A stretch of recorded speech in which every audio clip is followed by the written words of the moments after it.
Marekebisho ya uwanja wa Uhuru ni sehemu ya mpango wa serikali wa kuboresha viwanja vyetu vya Benjamin Mkapa na Uhuru.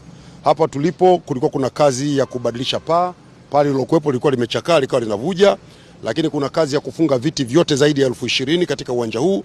Kazi hiyo imeanza, mnavyoona nyuma yangu ni viti ambavyo tayari vimewekwa katika jukwaa kuu, lakini tulikuwa tuna matatizo makubwa kwenye pitch, eneo la kuchezea ambalo tutaweka nyasi bandia. Kazi hizi zote zinaendelea, lakini pia kwenye eneo la barabara ya kuzunguka uwanja running track, na yenyewe ilikuwa imechakaa, tumeshaweka tabaka jipya.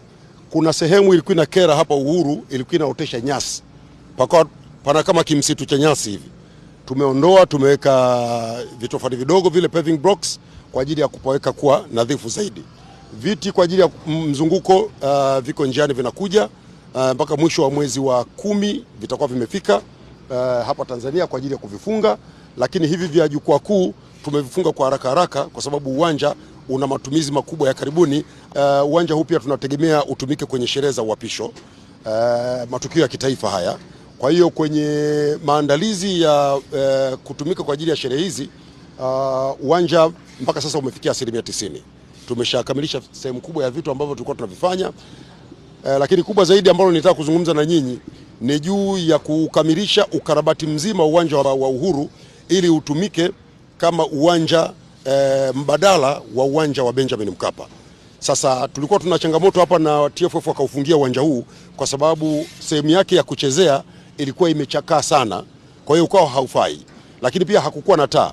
Kwa hiyo kwenye ukarabati huu tunafunga taa, tunabadilisha na tumetumia teknolojia tofauti kidogo. Mkiangalia eneo la kuchezea tumeanza na zege, na kuna vitu vitawekwa baada ya hapo zege ili visiumize wachezaji miguu yao, ili uwanja uwe tayari. Mkandarasi atakabidhi uwanja huu kabla ya tarehe 21 ya mwezi wa 11 itakuwa imekamilika, na tunatarajia akamilishe kabla, kwa sababu serikali imemuongezea fedha afanye kazi haraka zaidi.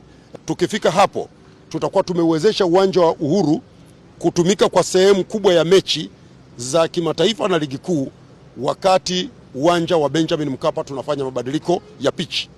Tuliwaambia kabla, watu wengi wametupatia majina mengi, sijui stadio di marekebisho na vitu vya namna hiyo.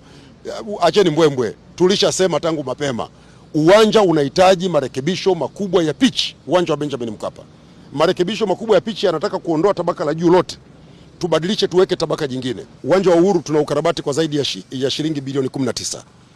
Uwanja wa Benjamin Mkapa tumefanya ukarabati wa zaidi ya bilioni 31. Tunakamilisha sasa hivi, tumebakiza tu kufunga vile vitu vilivyokuwa vimebaki. Hizi ni fedha za walipa kodi wa Tanzania. Ni wajibu wa kila mmoja kulinda miundombinu yetu. Sasa hapa uwanjani tuna matatizo makubwa yanatokea kila matukio ya michezo yanapofanyika. Watu wakiingia vyooni wanaondoka na koki, wanaondoka na vifaa vilivyoko vyooni. Naombeni kila mmoja awe mlinzi wa mwenzake. Ukiona mwenzako anachomoa kifaa kwenye uwanja, toa taarifa. Lakini sisi safari hii tumeamua twende mbele zaidi. Tumeshaamua kuanzia sasa matukio yote ya uwanja wa Uhuru, uwanja wa Benjamin Mkapa na viwanja vyote vya serikali tutaweka toilet attendants kwenye vyoo vyote, tutaweka watu. Sasa kajichanganye, uende ukang'oe koki, tukikukamata utatengeneza vyoo vyote. Kwa naombeni watu mkija viwanjani, njooni mtumie viwanja, sio kuja kuvihujumu.